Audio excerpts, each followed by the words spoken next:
There it goes, being recorded now.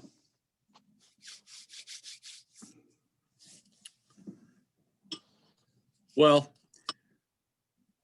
let's give one more minute, and then we'll get started.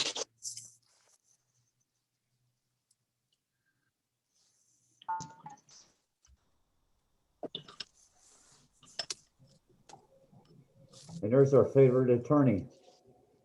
Yes, it is.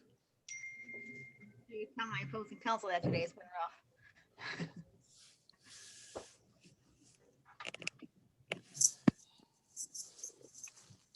And if you guys could, just keep in mind, if you guys can mute yourself when you are on the call, and as well as other people are talking, and we have our guest speaker coming on in just a minute here.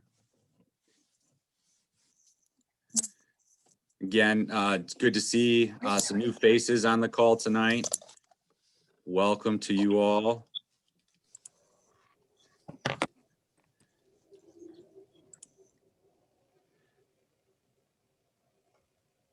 All right, well, good evening. My name is Brian, and I have the pleasure of kind of starting things off tonight. We are very fortunate as a group, and I'm sure there's going to be more people jumping on as this occurs, but we want to be mindful of everyone's time, and especially our special guest today, who's carving out a little bit of time to speak with us here in Michigan. You know, I'm going to turn it over to our fierce leader, John Nichols. He's going to introduce our guests, and if we could just all stay muted, and there might be a time for questions, but John, go ahead. Good evening. Thanks for tuning in on a Thursday night. It's my great pleasure to introduce Mr. Mark Ludwig, Executive Director for American Speak of Shared Parenting. We have had the pleasure of hosting him in Michigan 3 times. I've had the pleasure of attending the Capitol in Lansing with him on 1 occasion, and the Capitol in Washington, D.C. on 1 occasion, pushing for shared parenting legislation. And it's my pleasure to introduce Mr. Mark Ludwig. Thanks, guys. Appreciate you having me. Michigan's sort of my second home. I think most of you know I've been there probably close to 100 times in my life. And if there was ever a state that, aside from Washington, D.C., which isn't a state, but if there was a state that I've been to more than Missouri, it's definitely Michigan, and actually almost bought a second home there years ago. Used to spend a lot of time up along Plainwell, Allegan, Otsego, that whole corridor there.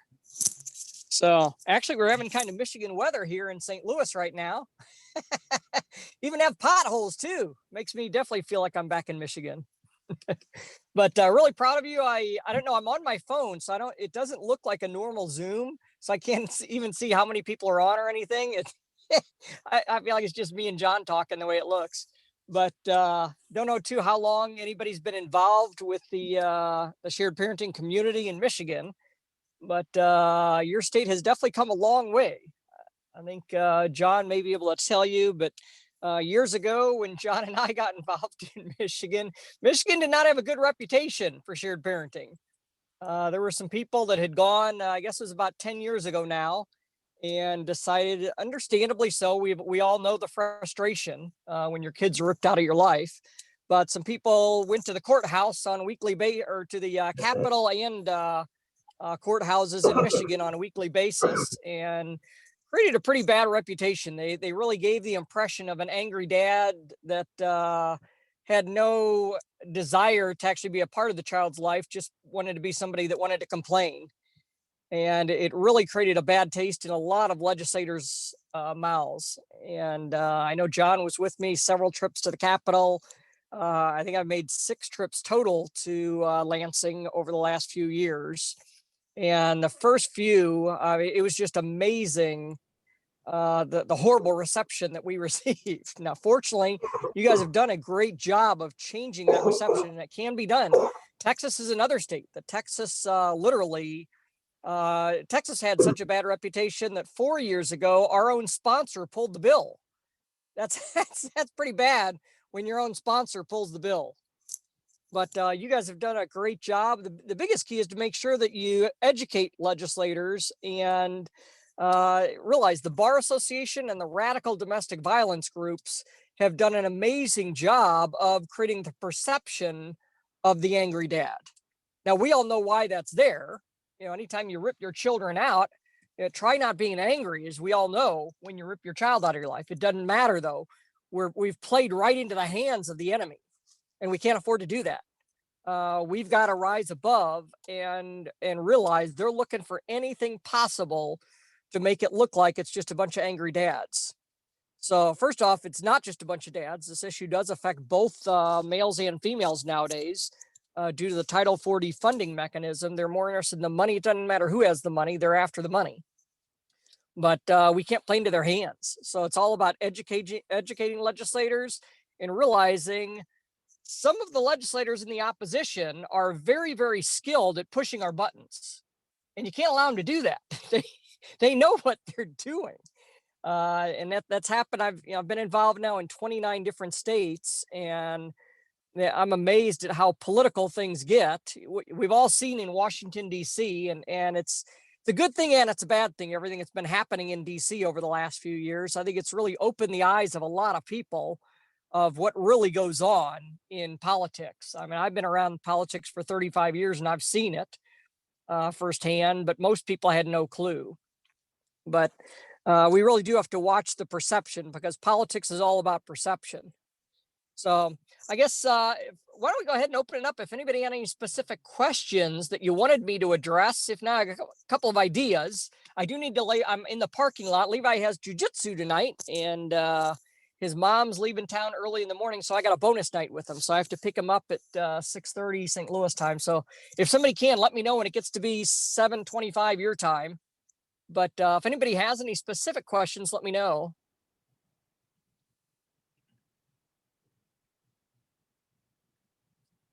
Well, Mark, why don't we start? John, do you have something? No. Mark, I guess maybe maybe something that how do we talk to legislators? How do we go about providing that good perception to them? Excellent question. The biggest key is to realize they're there to represent you. And most of them do take that seriously on both sides of the aisle, even though I give our legislators a hard time. But most legislators, when it comes down to it, they understand they have a responsibility to their constituents. So the easiest thing is to call your own state rep or your own state senator, because they do feel, even if you're on the other side of the aisle, and even if you can't stand them, and that's the other key too, is you've got to learn to put your personal disagreements aside. For those of you who follow my personal page, I'm about as hardcore conservative Republican as you get. But you got to learn when to check your personal politics at the door. And you've also got to learn to separate the institution from the individual. I'm very fortunate that over 35 years in politics in Missouri, I don't think there's a Democrat in Missouri that wouldn't welcome my call in a heartbeat, because I've never put down the individual. I will put down their vote, but I'm very careful to clarify that I'm putting down their vote and why I disagree with it. I don't get into the name calling. I don't call them a scum or anything like that. And as a result, ironically, one of the Carla May, who here in Missouri is a state senator that is probably as far on the other side of the aisle as you could get from me. She was actually protesting in Ferguson in 2006, 16 or 17, or whenever we had the Ferguson riots here. And we are about as diametrically opposed politically as you could possibly get. But I'll tell you what, Carla May stood up at our Senate hearing. She was in the Senate committee. And I'll tell you what, she stood up, and it was amazing how she stood up on behalf of fathers and talked about the fact that in Ferguson, Missouri, fathers aren't walking away, they're being pushed away. And I'm so glad that I didn't close that door to her. I'm so glad that I never called her a name. I'm so glad that I never stereotyped or put her in a group. Instead, I disagreed with her issue. I disagreed with her policy, but I always kept the friendship, the professionalism, and the relationship open. And I'll tell you what, Carla May is a fierce fighter for us in Missouri. along with Steve Roberts, who is another very, very liberal conservative or liberal Democrat here in Missouri. But I'll tell you what, Steve is a very, very staunch fighter for us with our Missouri bill. So a couple things is realize there's nothing wrong with having your own views. Some people think that, well, this should be nonpartisan, so we shouldn't ever express our views. No, I think that does more damage than good. I think it's okay to have your views. You just have to be careful how you articulate those views. You're going to want to build relationships on each side of the aisle. Now, you may not be able to really work your way up both sides of the aisle. You can't do it. You're only going to work your way up one side of the aisle. For myself, I've worked my way very high up within the Republican Party at the federal level and at the state level in many, many states because people understand where I stand. I do have the respect of Democrats on the other side of the aisle, but the reason I have so much leverage with Republicans is because they do know my views. If they didn't know my views, I wouldn't have the leverage I have to call the governor of our state and get in a meeting in a heartbeat or call the Speaker of the House. So we don't want you to not have your views. Matter of fact, we need my Democrat component on the other side of the aisle working with me. So if you guys can find somebody that has the connections at the Democrat side that I have, we would be one heck of a powerful 1-2 punch. So don't think you need to remove yourself from politics. You just have to watch how you articulate yourself. But when you're meeting with your own state rep or state senator, they don't care if you're a Republican or a Democrat, you're their constituent, and they're going to respect that. And what they want to know is, does this issue resonate with other constituents of theirs? That's the most important thing for you to convey is, I'm a constituent of yours. Here's an issue that affects me personally, but I promise you this, you've got a lot of other constituents that are affected by this issue. Because legislators are concerned about two things, and always remember this. This is politics 101. The only two things legislators are concerned about is votes and money. And not necessarily in a deceptive way. I know some people, well, a lot of them are in a deceptive way, but for the most part, the only way for them to stay in office is to be reelected. Well, the only way to be reelected is to raise money and get votes. So I don't think there's anything inherently wrong with the fact that they're after that. But the challenge is we can't really raise a lot of money, unfortunately. I've tried. Most of you know I've been Ubering till 4 a.m. Because AFESP literally ran out of money. So I am funding AFESP on my own right now with my Ubering money. And but we do have votes. And we have one of the largest issues of people affected across the country. We just need to figure out a way to harness the power of those people in a positive way that can articulate a professional message to these legislators. But it's critical that you build a relationship with your legislator and then play the chessboard. Once you meet with your legislator, you need to ask them, who do you know that you think would be sympathetic to this issue? Because I promise you, in Lansing, every legislator there knows somebody who went through a divorce in the last 10 years that's been affected by this issue. Everybody in Lansing knows somebody who grew up without their dad. So legislators know about their colleagues things that you may never know. So I always say, the ham bam approach, have a meeting, book a meeting. Every meeting I've ever booked, my goal of that meeting is, who can this meeting lead me to for the next meeting? So, and always do a debrief after every meeting. You want to ask yourself, how did this meeting go? And one of the best results you can answer that question with is, did you get a connection? Did you get somebody, a lead from that meeting that you didn't have when you walked in that door? But you need to always have that goal. Every time you meet with a legislator, can they give you the name, of someone else who's sympathetic? Because you've got a lot of sympathetic ones in Michigan. Now, unfortunately, you do have the domestic violence groups, which are heavily militarized in your state. Now, that doesn't mean they're unbeatable. It just means that they've been going at it for about 20 or 30 years, and they're in the trenches pretty well. But it can still definitely be done. But you've got to make sure that you're meeting, and also keep a log, because I promise you, by the time you've met with 5 legislators, you'll totally forget who said what at the first meeting and who said what at the second meeting. So absolutely essential that you keep a written record of who you met with. What did you learn from this meeting? What leads did they give you? What ideas did they give you? What concerns did they have? Are they concerned that is this going to take away judicial discretion? Are they concerned because of DV issues? Are they willing to sponsor? But you need to have a very detailed log, and you need to do that the day you have that meeting. Matter of fact, within an hour of having that meeting, because if you don't, I promise you, I've had times where in DC, I've met with 11 members of the Senate in one day, and by the evening, I got back to my hotel and I couldn't remember who said what. So that was a wasted day. I mean, I'm embarrassed to admit, but I wasted a lot of the time that I had putting that meeting together because I couldn't remember who told me what during which meeting. So, guys, make sure if you're going to take the time to have a meeting, make sure that for posterity's sake, you can leave notes along. One thing that I've worked very hard on, I think some of you know, I've got some medical challenges that kind of put me up and down all the time. But one thing I'm very concerned about is if something did happen to me, can somebody take my books and my records and keep charging? There is nothing worse that I would hate to happen than something to happen to me. And all my 520 meetings I've had with legislators across the country have been a waste of time.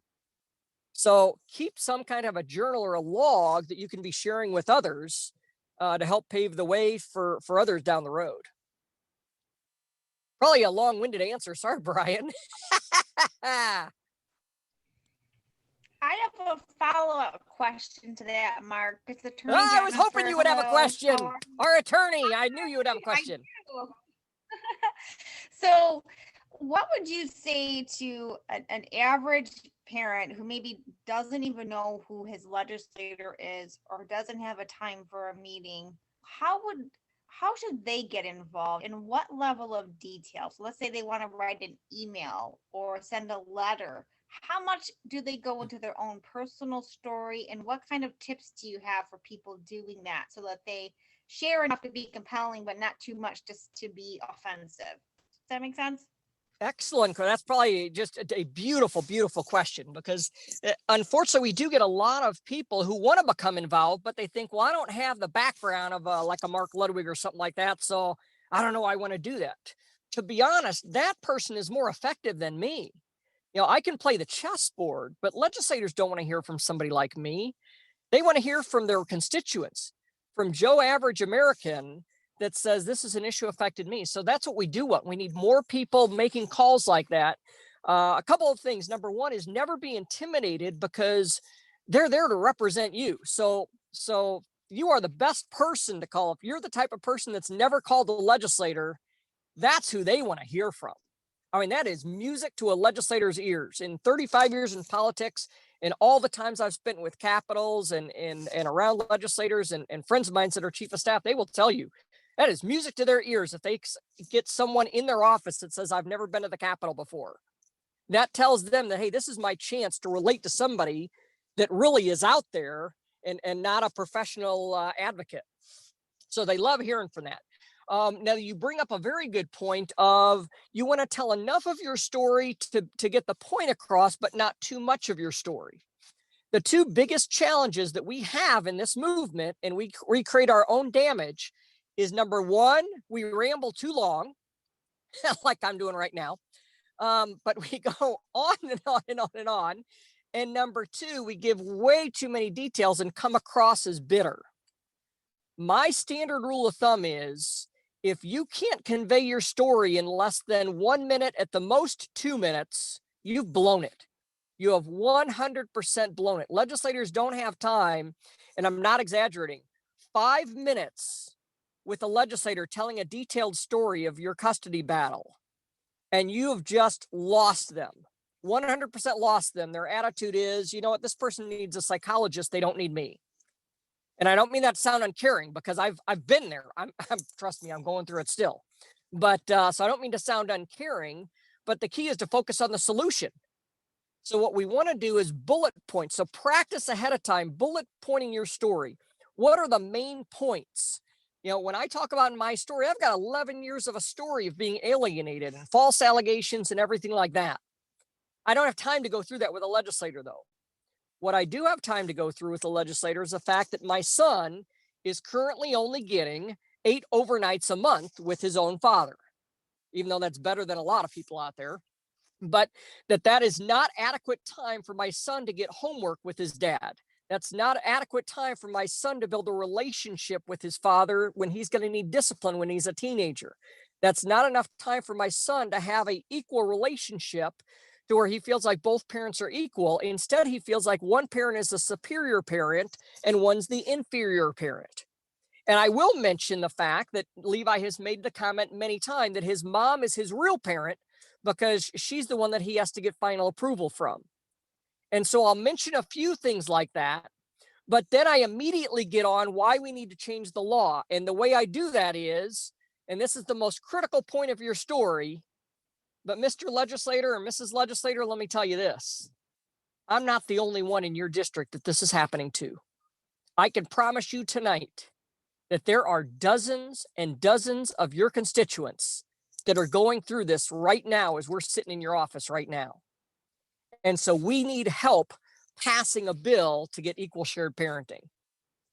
But guys, you've got to practice that about 60 seconds to 2 minutes. If you can't get into, well, I said this and she said this, and I get to the point where I can't even handle those stories anymore. I mean, I get calls literally on a daily basis from people, and it sounds cold-hearted, but after hearing literally thousands of these stories, you get to the point where you almost feel like you could tell the whole rest of their story while they're going on and on and on and on and on.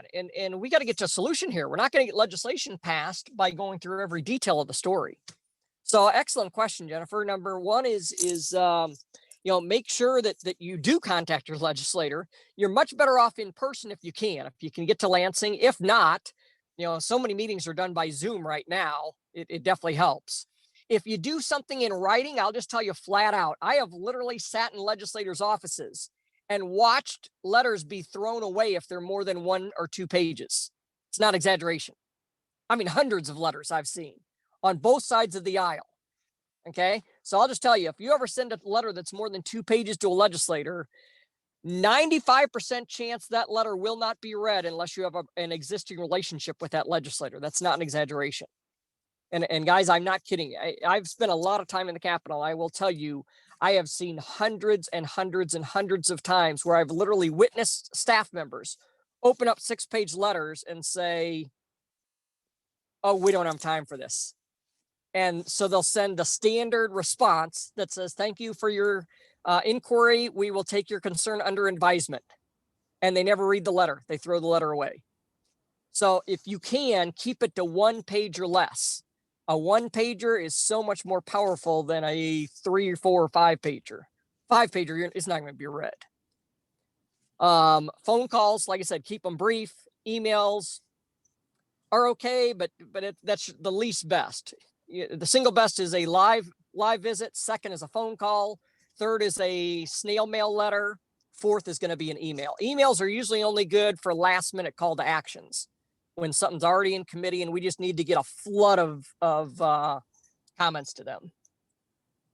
Mark, I don't mean to interrupt you, but it's 6:25 your time. Okay.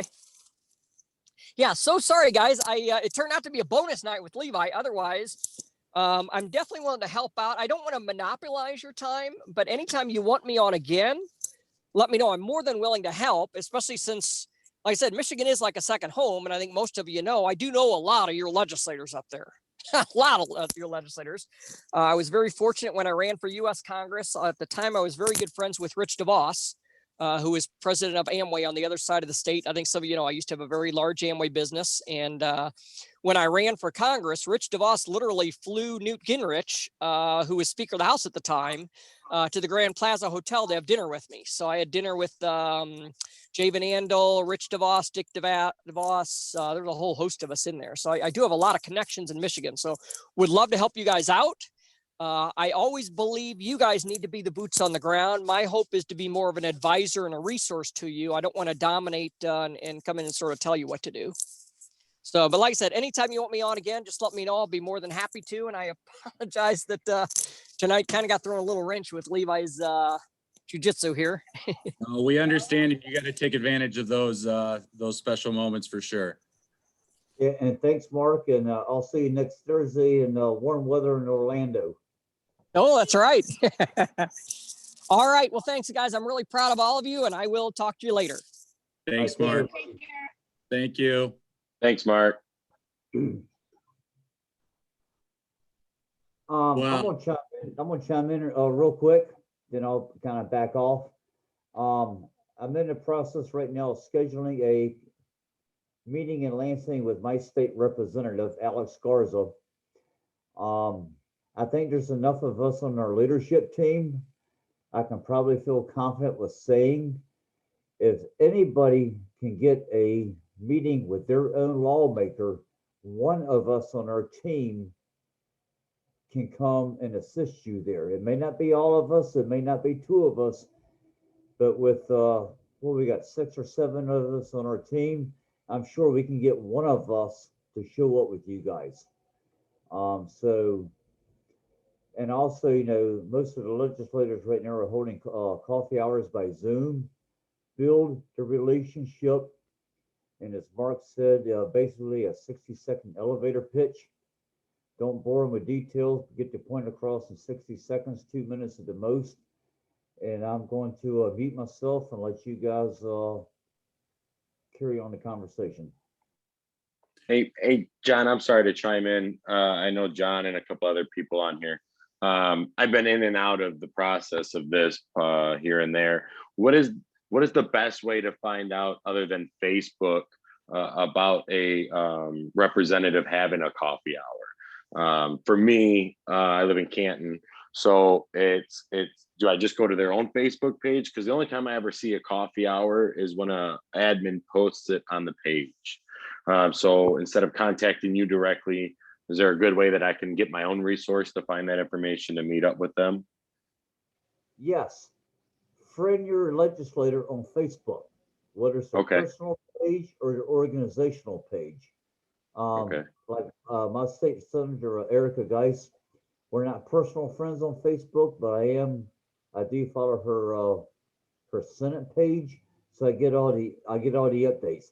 Sign up for your emails. Okay. Yeah, people get bombarded with emails, but that's how they communicate. Then you'll Okay. find out about those coffee hours and so forth.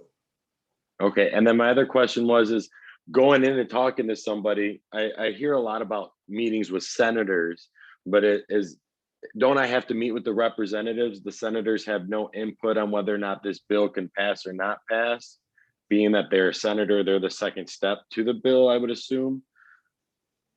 No, it takes both chambers to get a bill passed. A bill would have to be introduced in the Senate. One bill would have to be introduced in the House. Preferably, they should be identical bills. If Okay. one chamber makes a change or an amendment to the bill, then it gets reverted to the other chamber for reconciliation.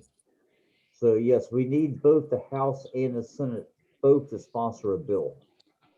Okay. All right. I remember the stuff back in high school with government class, but I've been so far out of the informational loop.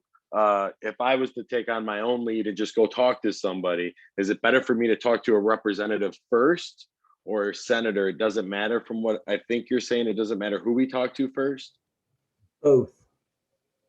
Okay. So you want to talk to your senator and your representative, not just one or the other. Here's what you're saying. Correct. Okay. All right. Cool. Thank you so much. Ideally, it would be nice to have a companion bill submitted simultaneously with both chambers. That Okay, may or may not happen. Right. I So remember the yeah. last time we had I remember the last time we had the bill, and I remember the one senator sponsored it, but we were trying to get into all the representatives when we were out there in Lansing about, was it 3 years ago we were all out there? 2 years Actually, ago? it was 2018, and actually it was a representative at the time that sponsored a bill. He is Right. now a senator, Runstead. Okay. So because the representatives at that time was the only sponsor, we were meeting with other representatives. That is correct. Okay. Okay. But if we get a senator, that's going to be like a step above type of thing. Right. If we hit both chambers at the same time, it would move the process along further. Okay, so like maybe like the next meeting that we have at Lansing, we could split up into two teams and put one in the Senate and one in the representatives type of thing. Exactly. Okay, all right, cool. Thank you so much. I just want to add, you can also go on the state legislature website, and you can find their emails and email your rep directly and ask about their coffee hours, and they'll explain to you how they're doing it with Zoom and all that right now too.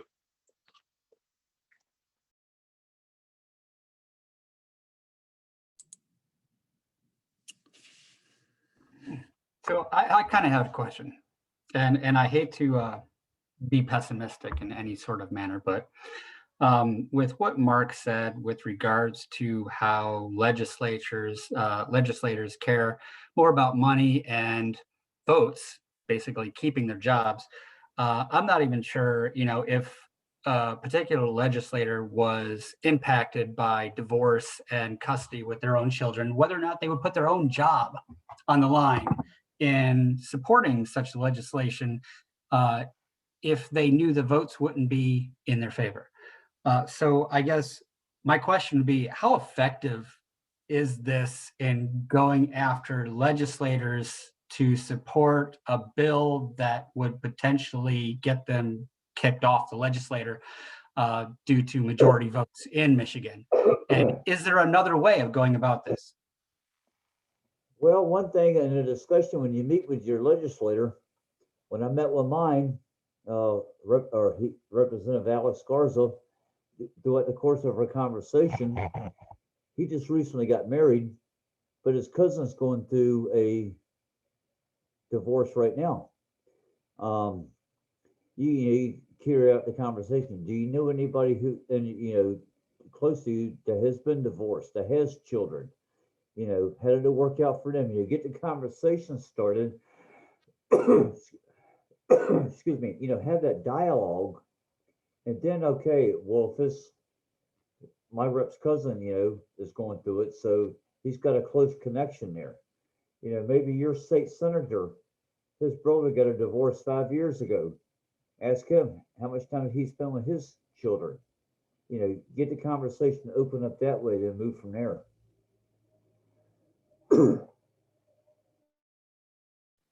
Hey, Gary, I wanted to piggyback off of what you just said too, because last time I was out at the Capitol with the group, I can't tell you the guy's name, but I can tell you he was a tall, slender guy, and he dressed nice. That's all I remember, because it was the first time I'd ever been to the Capitol.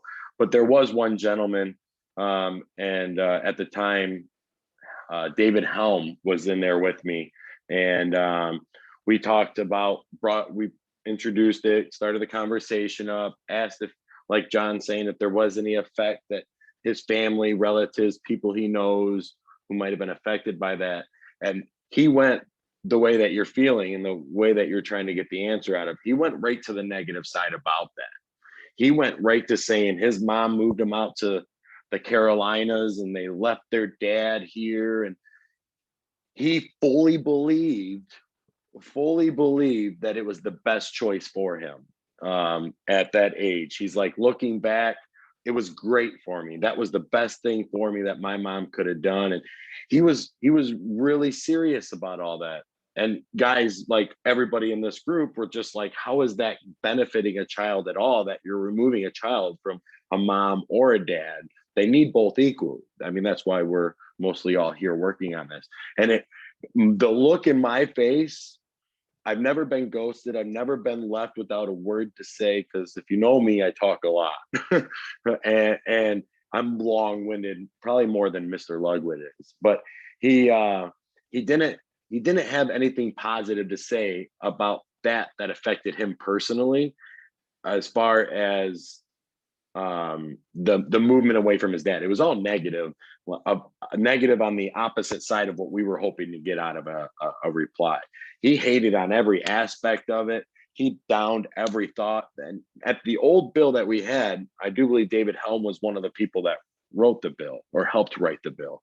So having David in there, David was even just like, how can you be so negative about trying to join a family together instead of splitting a family up? And to this day, every time I think about Lansing, that is the one guy that I want to go back. I want to climb that mountain. I want to tackle it because it's almost just he stabbed me right in the chest. I had no more fight in the day for me. So what you're stating is there, and it does happen. But next time I go in, I'll know how to prepare to being stabbed in the heart. But with what everything that David was saying, that was rebuting, I guess is the word I'm looking for, rebuting against what that representative was saying. David also left that guy with a loss for words. So it was on both sides where we were just catching each other. And we didn't get anywhere with that particular guy that day. But I know we made an impact on the benefits of what we're trying to do, where that guy was trying to debunk everything that we were saying. I do know David left an impact on his thoughts and how he looked at it at that time. So going in now, I hopefully we can see a change with his thoughts next time. Yeah, and those are very good points. Chris, and just before I mention something, everyone, just to let you know, don't forget, if you go to participants or the reactions, if you'd like to say something, please don't be afraid to put a symbol out there for us to be able to kind of direct the calls and make sure everyone is heard. But when I first started, Chris, I felt the same way. But how I took what his message is that our representatives, and they care about the money and the votes or getting reelected in their job. Well, if we can tell them that there is so many of us out there that have been affected by this injustice, then they're going to want to support it. They're going to want to keep those votes. So I think, to me, it's always been a problem of making sure we communicate clearly and effectively and professionally, but also let our representatives know that there is a lot of us out here that have done that. So, Chris? Okay, that's good to know. Do we have any sort of systematic way of not necessarily approaching these legislators, but knowing which ones to approach? Like, let's say John went and talked to one legislator or representative this week, last week, whatever. Maybe he's on the fence or she's on the fence. Do we have a list going of who we need to actually approach, try and get it past that tipping point, or which ones that we know are on our side or which ones we don't, so that we can be more effective and timely in how we're doing this? Well, when we tried to push through 4691 back in 17, we had a growing list. They were color coded, green, yellow, and red. Green, they were on board. Yellow, they were on the fence. Red, they were dead against. A good part of the Senate and House is, changed with the senators and representatives. So we're starting from scratch right now. Total new bill, total new spreadsheet. We're starting from ground zero, and we're going to be building that list when we start meeting with legislators. And that's why we're depending on people like you to try to schedule an appointment with your legislator. We'll be there to accompany you. Then we'll add that meeting onto our spreadsheet to see if they are a definite yes, definite no, somewhat yes, somewhat no, or in the middle. So that's how we're going to start it. This time around. Continue what we did the last time.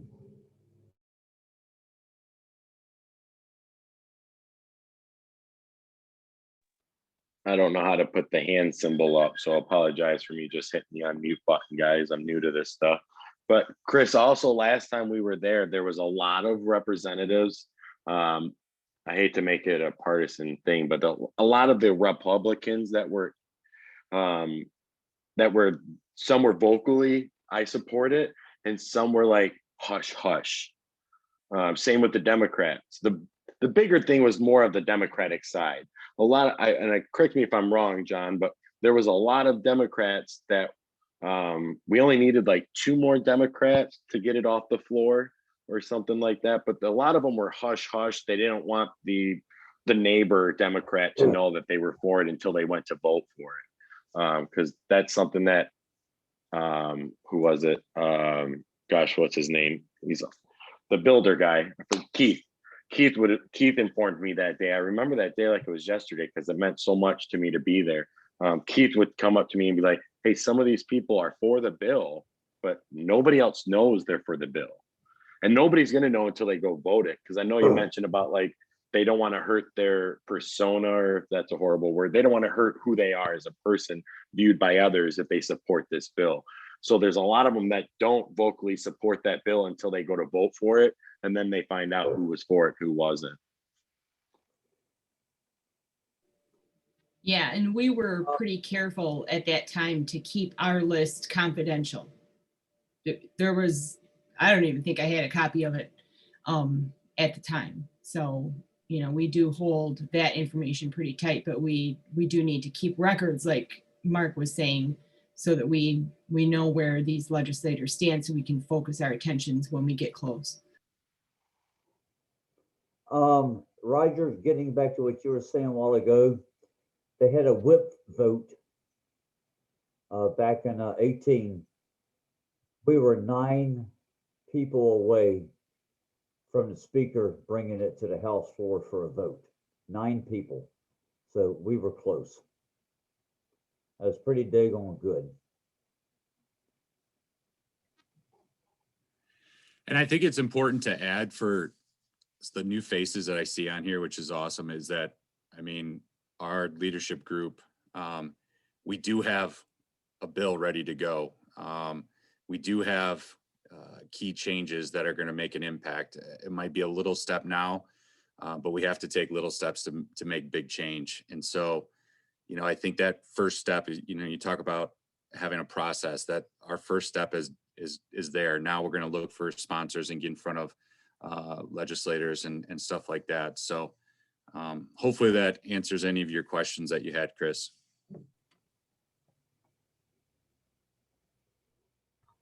Oh yeah, for the most part. I would wonder, like, what is the bill then? If we're going to be going and talking to representatives, how are we supposed to, I suppose you're coming with us, but if you can't come with us, then what?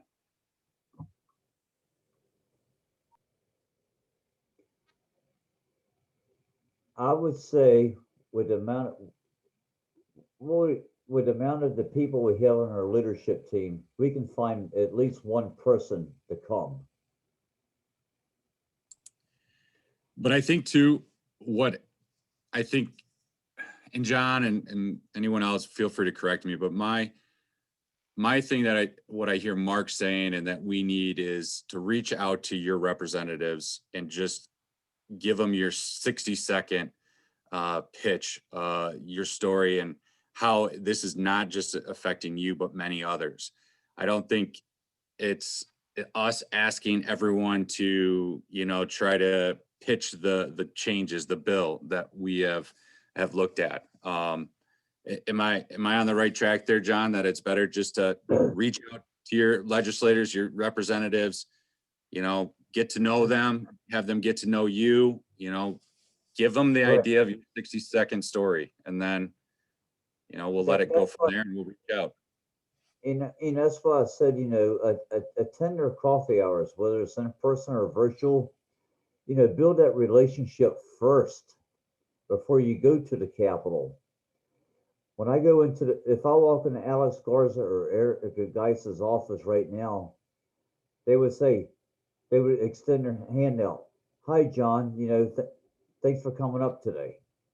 You know, I wouldn't have to say, my name is John Nichols. You know, they already know me. And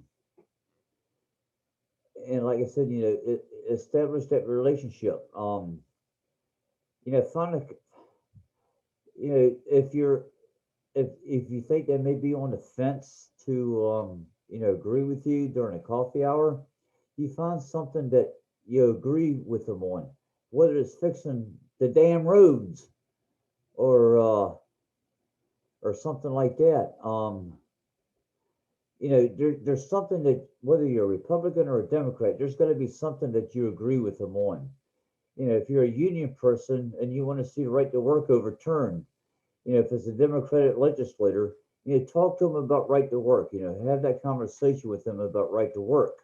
you got that dialogue going. So when you go actually meet them face to face, oh yeah, we met at Panera Bread back in February, and you brought up, right to work. What would you like to talk about today? You've got that relationship established. One thing I do want to add, um, Mark and I will be attending the CPAC conference in Orlando um, next week, Thursday through Sunday. We're not talking about getting Michigan for shared parenting legislation passed, but we're there to talk about Title 4D, which is the root of evil to our issue. If you go back to, I believe it was 71, 69, 70, 71, California with Governor Ronald Reagan was the first state to pass no-fault divorce. And then the Title 4D come into effect. Then Bill Clinton in 91, 92 strengthened with the Bradley Amendment on Title 4D. So, this has been in the works for 50 plus years. It's going to take us some time to get this, over changed. And that's why, Mark and I are going to be working on the federal level next week in Orlando. But we need to do our part with our state legislators also here in Michigan to work on change for Michigan. Greg, I saw your chat and I just wanted to jump in. I thought the same too. We got a bill. Can't we just go up to the people and give it to them and let them read it and then vote on it during election time? It seems that the way the government works, we can't do it like that. But what Ben was saying is go meet those coffee hours, go inform them that there's an issue out there. When we were at the state capitol, I keep talking about Lansing, but when we were out there in Lansing, a lot of these other, I want to say a lot of them, but there was a couple that never knew that this was an issue to be brought up. They never knew because it wasn't affected by them personally. So if we get out there, like John's saying, to the coffee hours, and we get out there to the Capitol and schedule our appointments and our meetings with them and explain it to them on a non-emotional, personally affected topic, just to spread awareness of the issue. And then when that bill is brought up and we got enough, I don't know how it works, John or Brian, I'm sure you guys understand how it works better than I do. We get enough votes for them to see the bill type of thing. Then it'll help us and everybody will have that information about the bill.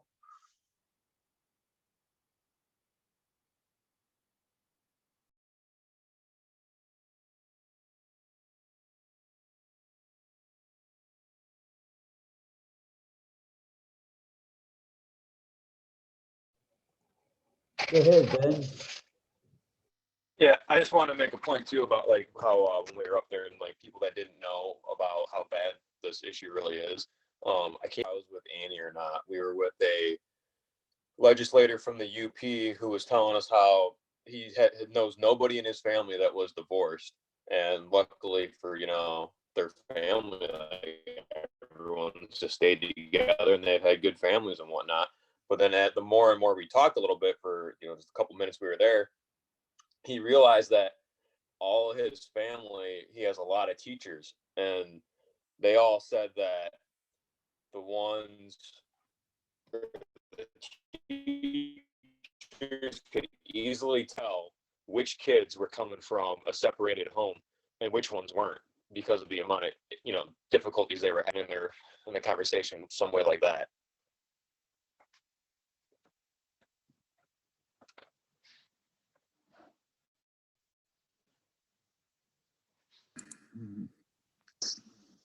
Chris, you just put a document into the chat, a web page, and it's been a while since I've had government too, and I'm new to the whole process, but maybe John or Annie or Jennifer, the website was about the initiative process, 101, direct versus indirect, and how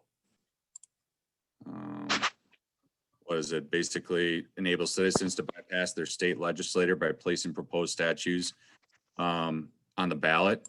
Why hasn't shared parenting gone that route versus what our route is currently doing?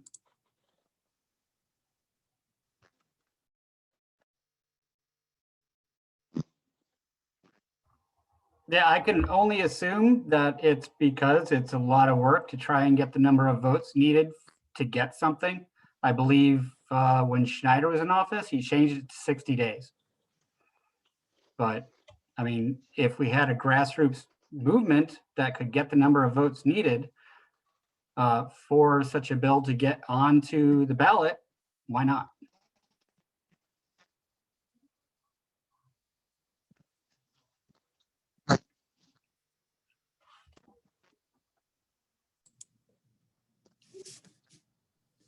I think that's an excellent point, and someone needs to text that to Mark.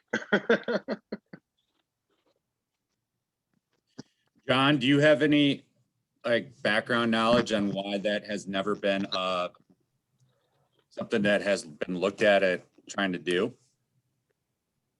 No, I do not. I don't really have a hard answer on that either. I would have to think financial would be part of it. You know, if you're looking at doing a big ballot initiative and getting just the general population to vote on it, I feel like that would be a lot more expensive than getting 25 or 30 people that can talk to their representatives and get them to agree to vote on it. And then remember too, what we're approaching things a little different this time around than we were when we had House Bill 4691 on the floor. That was a whole overhaul of the entire 1970 Custody Act. And what we're doing now is significantly less robust. And you know, the idea that less is more and maybe making a few small changes could make a huge difference for a lot of cases.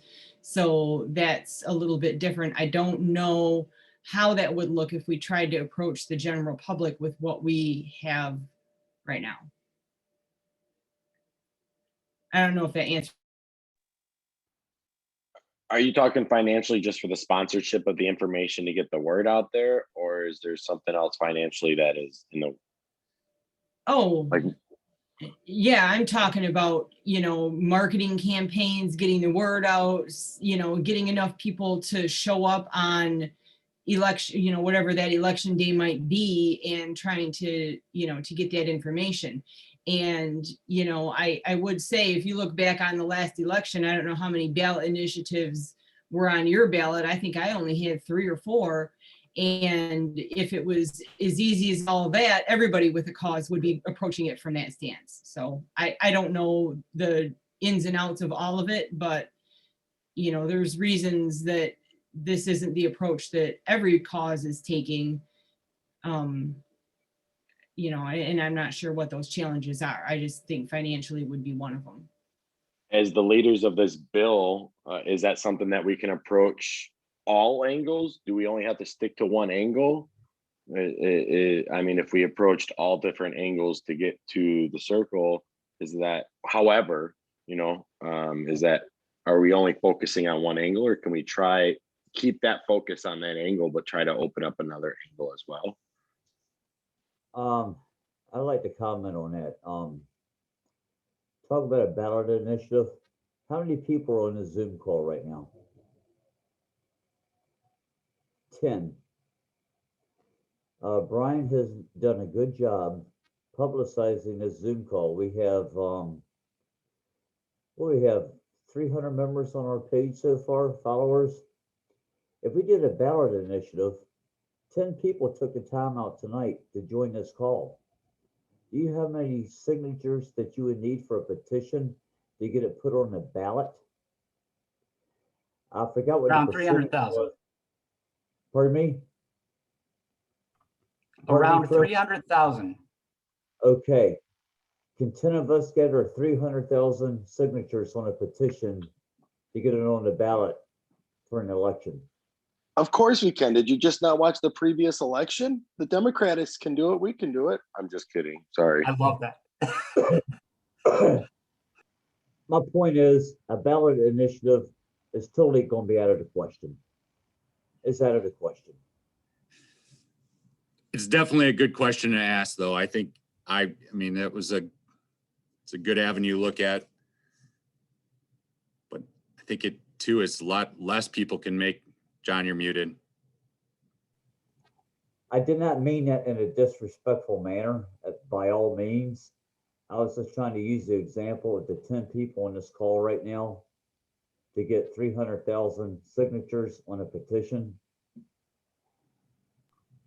All right, so no offense to Brian, but I didn't even know about this call until about 10 minutes ago, or at least 10 minutes before it started, because I just saw the notification on Facebook. So I don't know how well publicized it was, but I just saw it and, elected to join. So You Are just are you- there vote- other avenues that we could go about publicizing it? Meetups or whatever? It's Are you actually, on our email list? there you go. Okay, why don't you email me at Michigan for Shared Parenting @gmail.com, and I'll make sure you get on the email list. I've been pushing this for the last week. So the event How do we has get been the made. other 300,000 people on that email list? I'm just one. You're absolutely right, but it's been pushed out there multiple times. I mean, you got a lot of people, I think, on Facebook that are just there. They're just followers. I mean, so I mean, I'm glad you saw the last push in the last 10 minutes. But I mean, yeah, it's been out there. I also had one last just thought, piggybacking off what Roger said. And I forgot who said this. I believe it was a legislator or maybe even a past president, but never let a pandemic go to waste. Right. So, I mean, is there a chance that we can get some sort of support that would allow us to do, I don't know what you call it, balloting or campaigning or whatever at COVID testing sites? Just have them drive by and sign it. And even if we don't get the number of signatures we need to actually pass it or get it on to the ballot during the election time, we can then possibly take all of those signatures to the legislators that we're going to go talk to and say, look, this is how much support you could potentially have. These are votes. So going from the whole different angle, method, rather than just trying to gain, sponsor and co-sponsor support, maybe it'd be helpful. I don't know. Well, there's definitely some ideas to that. And I know if you guys remember back when we did our marijuana legalization stuff, they were big on that. They had ballots all over the place, and every third person you ran into had one that they wanted you to sign for it or against it. And I think right now, we're kind of operating under the radar a little bit. And if you remember back when we were dealing with 4691, we had a tremendous amount of very organized opposition with very deep pockets. And that's also a concern if we do approach this very open, very public, very out in your face ballot initiative drive, that we could, we could be in for a lot more. Right now, we need to convince two people to get started. We need to convince a sponsor in the Senate, and we need to convince a sponsor in the House. And I feel like that's a doable thing. What we are looking for, I feel, from the general public is to talk to your legislator, find out where they stand on it, let us know, let us help you. And then when we have some constituents for legislators that we feel would make a good sponsor, then we can team up with a constituent and approach that legislature and talk to them about what we have, and, convincing a room full of people to support us, and then convincing other people is going to be a lot easier than just finding 50 people to stand at COVID testing sites and get signatures from the public. I feel like there would be a tremendous amount of manpower that we would have to make that happen that way, that would, while not impossible, maybe make it more difficult. Like John said, we've got 300 some odd followers on the page. I've shared this, Brian shared this, it's been all over. We don't have an advertising budget right now. We don't have a budget at all. We're all doing this volunteer on our own time, and any expenses that come out are coming out of our own pockets pretty much. So I'm not sure where we would get the manpower to do that if we can't get more than 10 people to come into a Zoom call. But I'll tell you what, with 10 people talking to legislators, we could make some progress. So that's just my thoughts on it. Yeah, and we could keep going back and forth on the right way and wrong way to do things. And you brought your idea, and we appreciate you sharing your ideas for that. But I think you did ask what are the proposed changes. Am I correct on that, Chris?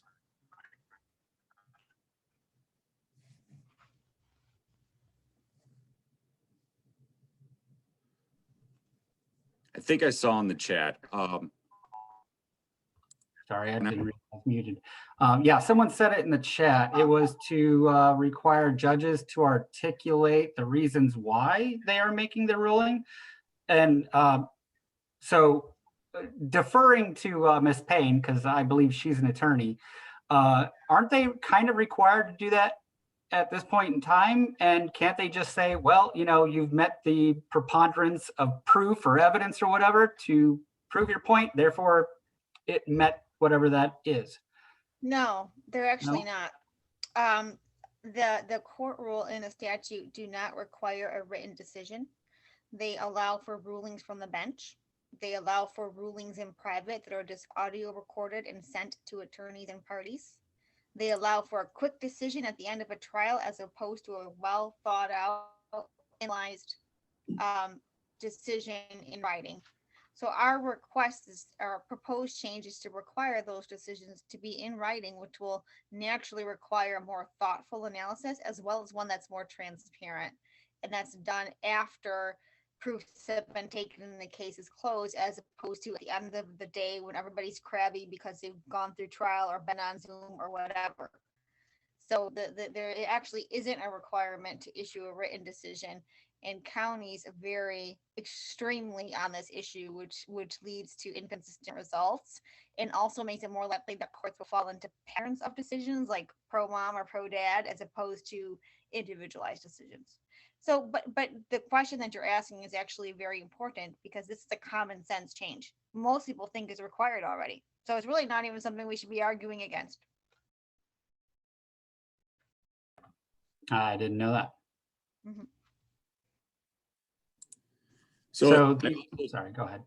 I've also shared the screen of a handout we've kind of created about the three major changes that we'd like, proposed changes to the 1970 Custody Act. So, I can always turn it over to our expert, Jennifer, to maybe elaborate a little bit more on that. But I think they're straightforward, and these small changes we feel can make big changes and impact a lot of people positively.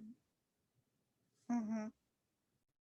Again, there are things that some people assume are already in our law, but that are common sense and easy, but that result in significant changes. Like, for example, change to a presumption of equal or approximately equal time. That's actually not built into our law. There's a presumption of joint custody, but that's for legal custody decision making. Joint custody could mean you have one overnight. That's considered joint. This clarifies that to say it should be equal or approximately equal time. Then that third proposed change about putting parents on notice is also very important, because coming from an attorney, lots of people can't hire attorneys. We are expensive.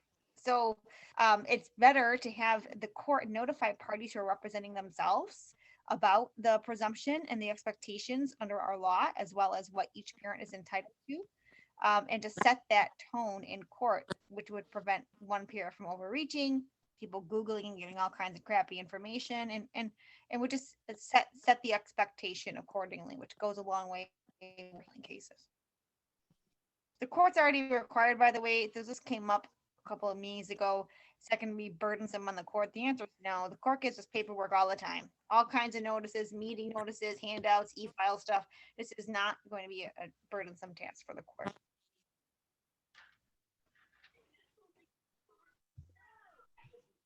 I know John and I were watching a certain hearing out with Judge Zamet before, and the litigant was saying, you know, you can't kick me out without explaining my rights. And he very, very politely and tactfully said, no, I don't have to tell you that. That's what lawyers are for. And I've heard that same thing said several times in court and watching court, that the judges are under no obligation to inform you of what your rights are and your responsibilities. And that's what you need to hire an attorney for. So that would kind of solve that problem. Go ahead, Jennifer. Yeah. In criminal court and CPS cases, you are informed of your rights right up front. You're arraigned, you're told your rights. When your kids are taken away, the first thing they do is tell you what your rights are. The same should be true in family court, because like I said, coming from an attorney, we're not magicians, right? We don't have some secret knowledge that you can't find somewhere else. And it's not something that should be kept from the public.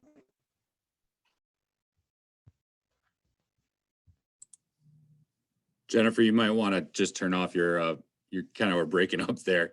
At least on my end. I don't know about anyone else's. So, is there any last, I mean, we always like to keep this to about an hour. And is there any last, questions or things people want to share? And we'll respect everyone's time. And again, this happens every third Thursday of the month. Plan on, checking Facebook out the week before, share the information, get on our email listserv, all that. So, but we're glad that people are able to jump on tonight. Is there anyone else that has anything they want to add? If I can add something really quick, this is Richard. I talked to John and Kevin, I don't know, about a week or so ago. I have a good friend who's pretty influential in the city of Detroit, and he does a podcast with two people from Fox 2 News. Yeah, I got it. And we're talking about doing a show sometime in March with a couple people about shared parenting, courts, things like that. My buddy's a divorced dad, so he's gone through everything, through this court system and all that. So he's sympathetic to the cause. So I'm kind of working that angle with him. The podcast is called Talkish, and it's with Josh Landon from Fox 2 News. The other guy's Mikey Eckstein, which he was Eminem's manager for a while, Kid Rock's manager for a while, knows everybody in Detroit. I mean, one day he had breakfast with the mayor, lunch with Chris Ilitch, and then flew out on Kid Rock's jet. That's like a typical day for him. So he knows everybody. So I'm trying to get a show lined up sometime in March, get a few guests on, and he wants to talk about what we're doing, where we're at, and topics and things like that. That's awesome. Could you email me any information you have about that? Like any updates or news that, if you want me to share anything, or at least I can. I'll gladly do it. We're just getting into talks. He was out of town this week on vacation, so he'll be back next week. And then you want to do talk and try to get something for one of his shows in March. So next week, hopefully I'll have some more updates and can, email everybody. But just another avenue to get, information and out there and people known. And there's a lot of people that listen to this podcast. Also, I want to add that we will be having a website that will be launching in a very near future. Brian has spent a lot of time putting this together. We've seen the rough draft version, and I feel confident sooner than later it will be up and running, and there'll be some good, useful information on that as well. Oh, how cool.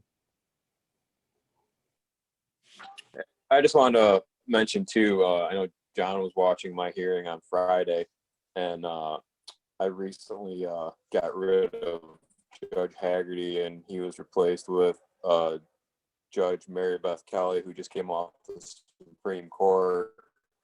And during our hearing, she mentioned how there are many studies that show that children that are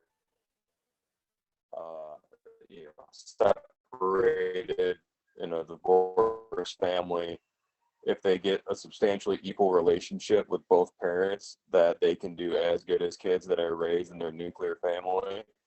So I would be more than willing to give anybody a copy of that transcript because I have all my transcripts, and it presented as the JSA, the Just Legislature, bringing up why are the, and here's and here's the right there in black and white.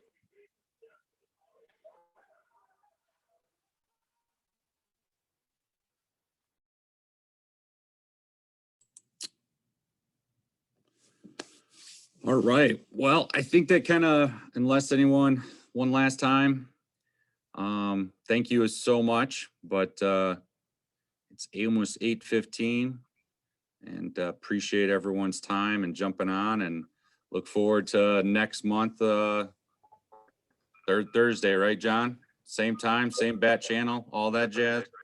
That's it. Should be the same Zoom ID.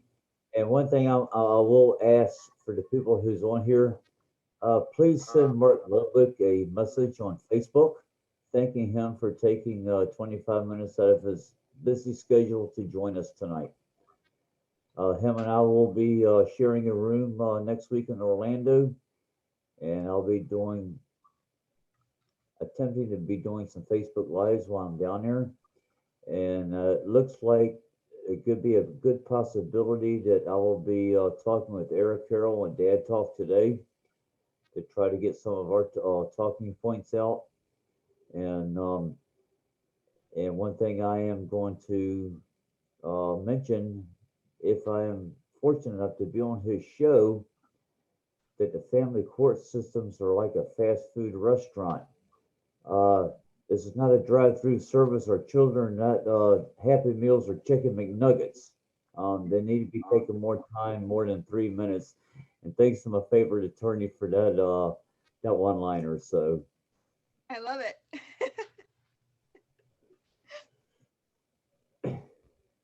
And one thing too, I just want to go on the record before we sign off, that I've had some very generous donations to help fund my trip. And since this will be shared on our page, I just want to thank everybody for their contributions. They ranged anywhere from $10 to $100. And this trip is not cheap. It's about $770 so far, between the conference tickets, the hotel. Thank goodness Mark and I are splitting a room, so that's going to save a ton of money, and the plane ticket. But I'm hoping to. One of the people I want to meet with is Senator Ted Cruz. I don't care if you're a Republican or a Democrat, but he is a constitutional attorney. And I think a lot of the Title 4D stuff is unconstitutional. And I think that would be a good contact to, to talk to. And also with the former Secretary of the Housing, Urban and Development Department, Dr. Ben Carson, which is actually from Detroit. He's from the inner city. And I think he would be a good person to approach to help us on our calls with Title 4D as well. And after that, I'm going to shut up. I'm going to mute myself, and good night to everybody. And thanks to all who tuned in. Thank you, everyone. I do want to say real quick, Chris, I'm sorry, is your first name. Don't lose your focus and the drive for what your questions were tonight, and with what your points that you brought up to everybody. that hunger for the change, it will be deflected, and you'll get cut down quite a bit from legislators when you go and talk to them, or at a coffee hour on a Zoom, you'll get beat down a lot. Don't lose that energy. I love the thoughts that you have. Thanks, Roger. Yeah, I'm not worried. They can cut me down all they want. If they're against fathers having equal parenting time, well then, there's a number of constituents out there that won't vote for them either. It goes both ways. Definitely agree. And nothing can hurt more than not being with your kids equal amount of time. Oh, and one thing I said I was going to shut up, but getting back on the Chris's comment, whatever you do, do not, and I repeat, do not tell a legislator if he does not support our efforts. Well, I'm going to vote against you. I'm not going to vote for you. I'm going to tell my friends not to vote for you. Don't do that. Please don't do that.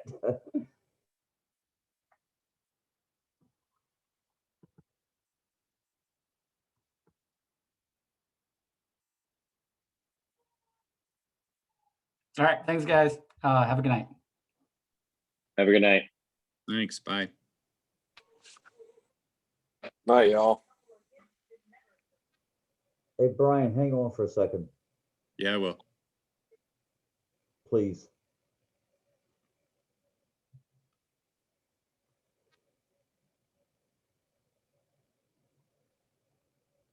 Don't forget to stop recording. Oh, yeah. Thank you.